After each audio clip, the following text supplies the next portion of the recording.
Good morning, everybody. This is Scott McMeans once again with the Business Spotlight. I am honored to have Andrew Gorski from the Edacious Kitchen and Bar in beautiful Avon Lake, Ohio. What we're going to talk about today is a little bit about Andrew's journey, what he does at Edacious Kitchen and Bar, and what you can learn about his success story. So, Andrew, I'm going to turn this over to you. Tell the people a little bit about yourself and how you got started in this. Yeah, thanks for having me on, Scott. So I got started in the restaurant business about 25 years ago. So fast forward to today, I've been doing this for about 25 years, and I've been, classically trained in culinary schools and worked, different places throughout the United States, and very high level kitchens, mom and pop restaurants. So I've been doing everything from high end to mom and pops, and an opportunity came up for me to open my own restaurant after 25 years. So it was an opportunity that I jumped on, and we've been open for about 4 months now. A lot of work, I can say that, to get us to where we're at now. But I don't think I would change anything. So it's been good so far. That's good to hear. So, if I understood you right, you've bounced a lot around to a number of different locations across the country, cooking high end, cooking low end. Why Avon Lake, Ohio? I grew up from my elementary years to my high school years in Cleveland, on the east side. So after like I said, after leaving and going to culinary school and traveling, basically for work to get experience, I had a lot of family back here in Ohio. So I came back to Ohio and had some opportunities in downtown Cleveland. I did, and we were looking to move to the west side from the east side, and we moved out to Avon Lake, and like I said, this became an opportunity. I love it. Now, those of us in Cleveland understand the differences between the east side and west side. So that had to be a tough move for you to go from the east side to the west side. Yeah, I was reluctant at first, but after I got out here, I think myself and my family really enjoy the west side, so it's been good. Well, you landed in a great spot. Avon Lake is absolutely beautiful. Like you said, you're from the kitchen and bar. You can see the lake. Is that right? You can see it from our rooftop, correct? Outstanding. That's just beautiful. So, Andrew, tell me a little bit about what's so special about Edacious Kitchen and Bar. Yeah. Well, the first and foremost, it's a family ran restaurant right now. With we have a small team, but really good, dedicated team. We're a local neighborhood spot, and that means that we want to take care of the community first and foremost with what we do and that product we put out. A lot of places you go to nowadays, you don't get that same experience and treatment with the quality of the service and the food. So I think what separates us from a lot of restaurants right now is just the quality of product and the quality of service that we try to give each guest who comes in here day to day. I love that. So if I were to walk in to Edacious, what's the one thing that you're known for? What am I going to walk in and want to eat or have as a cocktail, beer, whatever? What do you got going for us? So our menu is made up of 15, 17 smaller portion plates. That meaning, come in and try 2 or 3, 4 different plates. It's not a traditional come in and order one meal, one plate. And so I think there's a unique opportunity to come in and try 3 or 4 different things each visit. We've been doing things again a little bit different outside the box when it comes to the food.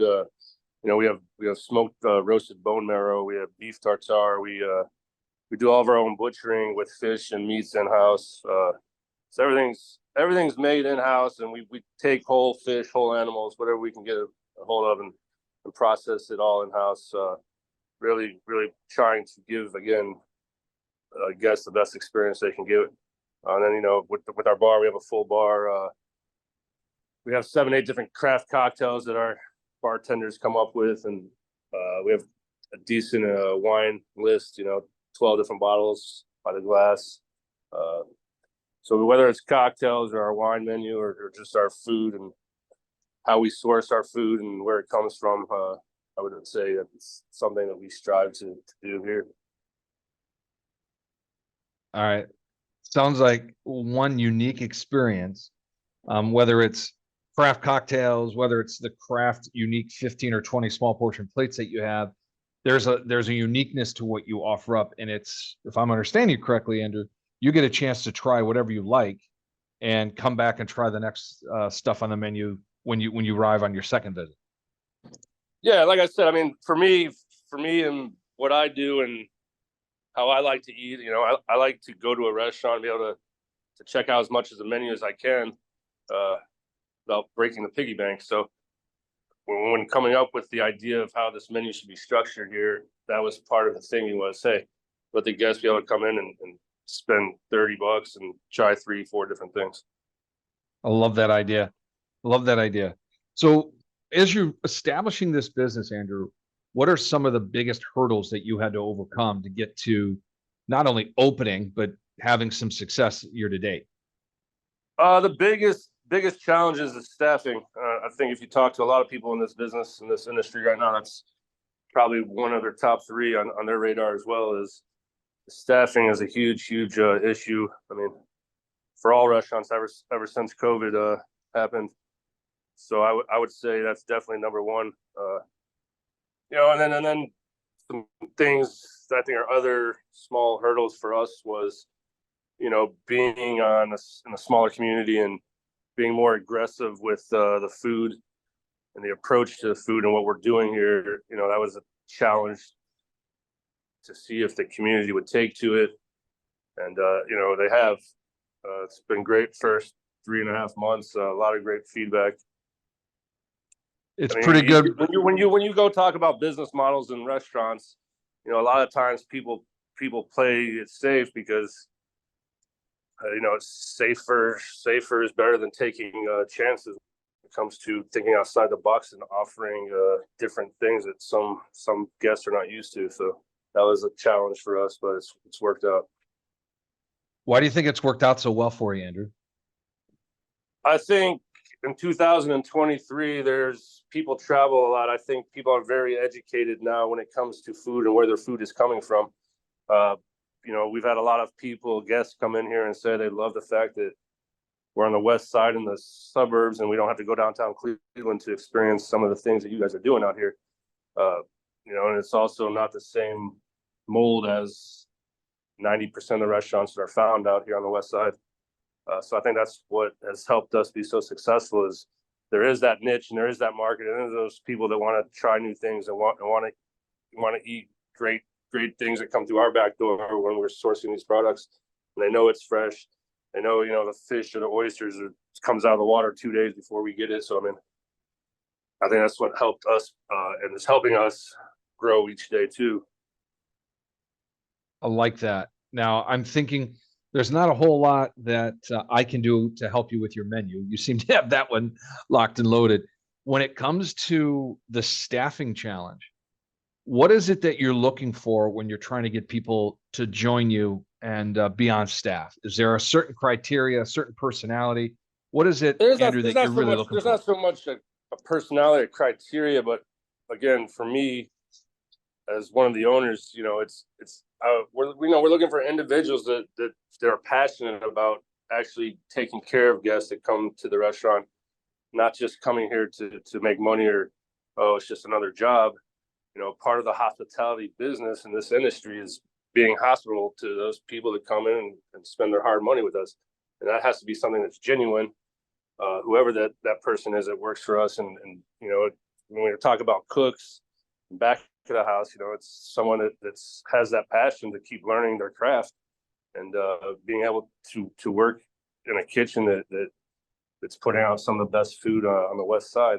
In front of the house, servers, bartenders, continually training with the wine and knowing different regions and where this wine's coming from and learning about different spirits and how to craft cocktails. So I think it's finding the people that are passionate, they want to learn, they want to hone their craft and take care of the guests and have fun doing it. You made comment, you said, have fun doing it. What is it that makes it so much fun to work at Edacious? I think, I mean, working with me, I'm a very passionate person when it comes to what this business is in the restaurant business. So I myself, if I'm going to be doing this for a living, have fun at it. I mean, life is short. If you're not at least having some kind of fun, going to work 40, 50, 60 hours a week, then I mean, what are you really doing? Yeah, no, that makes complete sense. Now, when you're talking about success, you're talking about what you want. Where do you see your business in the next 3, 5 years? Where do you see this business going for you? So knowing your ceiling is huge for me, and when we sit down and talk about where the business can go and where we can get better and how we can attract more business, I mean, there's different levels to that. For us, the game plan and the goals are to take the brand that we've started and to nourish that brand and to hit our ceiling at this location, but obviously continuing to look at other projects that come across our desk to grow as a company and to develop into multiple concepts under the same umbrella. I like that. I like that. In order to do that, you're going to have a lot of passionate people on your team. It seems like those are the type of people you attract. How big is your staff right now with everybody that works at Edacious? Currently, there's about 10 employees. So Edacious right now is about 50 seats inside. During the warmer seasons, we can hold another 30. So during the summer and spring and all that good stuff, you know, we can seat 80, 85 people. Okay. 80, 85. That's a pretty good sized restaurant, right? Yeah. And like I said, I mean, we talk about growth and we talk about, you know, maxing out our potential here. You know, there's a ceiling, and there's a ceiling anywhere.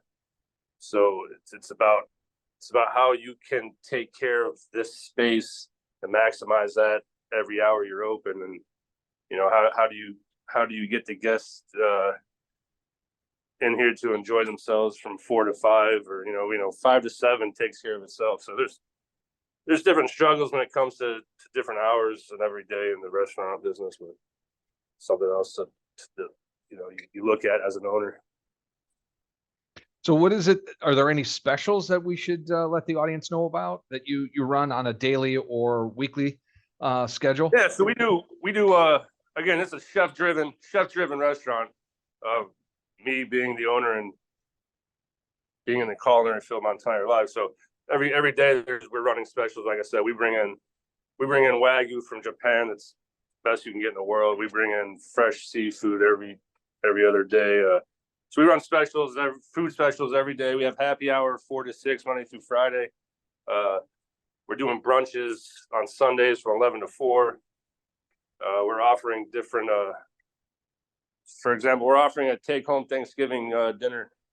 So you can pick up your Thanksgiving dinner the day before Thanksgiving next week and reheat and relax and enjoy it. Okay, so for everybody listening and watching us, I will have all the information that Andrew's talking about in the description down below, so you can click on the links and get to whatever you need to. So don't worry about that. You're gonna get a chance to connect with Andrew. The take-home Thanksgiving dinner sounds spectacular. The fact that you have brunch on Sundays and happy hours 4 to 6. I'll be honest with you. I think one of the coolest things that you have offering up right now is being a chef-driven restaurant. You have daily specials. So is it safe to say you don't know what you're going to get until you walk in the door, or are there staples in the restaurant? No, you nailed it on the head, and I think that's part of the excitement, and I think that's part of the fun. You know, if you came here twice in 1 week, you're going to have opportunity to try things that aren't on the menu 2 different times that week. So That's outstanding. So I want to kind of go back to when you said the ceiling for you was huge, and you have an opportunity to do different locations and different concepts. When you look at the word success, how do you define success right now, Andrew? What is the way you want to describe success? Success personally to me is being able to take care of the people that work for me and to be able to have the opportunity for myself and for the business to grow and take those that are passionate and willing to put in the work to for them to grow with us to be able to better themselves, whether that's financially or quality of work to life. So again, I mean, success to me is being able to take care of the employees we have and to continue to grow as a business to take care of everyone. Yeah. That is a perfect definition of success. I appreciate you taking the time to say that, because not too many people think that way, and it's a very different business model, especially in the, I would assume, best in the restaurant business. So I appreciate your delicately different approach to what you do. And I have a couple questions just to finish this off, if you don't mind. Yeah. All right.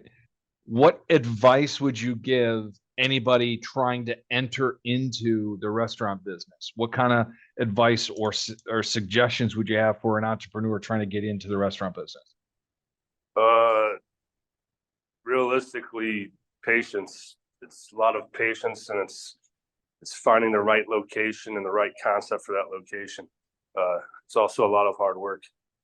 I'm not going to sugarcoat that. I mean, you know, as a business owner, especially startup, you know, you're putting in 70, 80 hours a week. So I would say you have to be definitely genuine about this craft and this business to get into it. And there's gonna be some sacrifices along the way. Now, is there anything in particular that you have sacrificed that you look forward to getting back once this is to the level you want it to be? Is there a goal? Is there something that you're tied to? Like, as soon as I get what I want, I'm going to start doing that again. I would probably say right now the only thing is, you know, just time spent with my own children. Yep.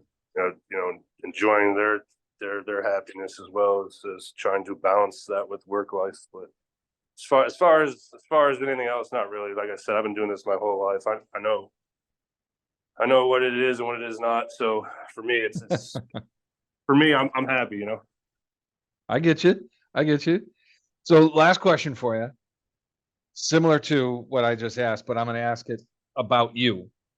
If you were to sit down with the 18-year-old Andrew Gorski, what would you say across the table to that young man? Life is hard, but if you want something bad enough, you're gonna have to put in the work, time, and sacrifice, and then in the end, the rewards are gonna be bigger than the sacrifice. Love it. Absolutely love it. Well, I think we've done a pretty good job of explaining what it is that you guys do. Hopefully, we've done an excellent job of getting people interested enough that they walk through the front door and give you and the fine people at Edacious Kitchen and Bar some patrons that'll come back again and again to test out all the different menu items you have. So I'm excited for that. And I want to say thank you very much for being a part of the show. And again, everybody, all the information you are looking for will be in the description down below. So click and find out what you need to find out to get over to Edacious Kitchen and Bar in Avon Lake. Thank you so much, Andrew. We appreciate your time. Awesome. Thank you.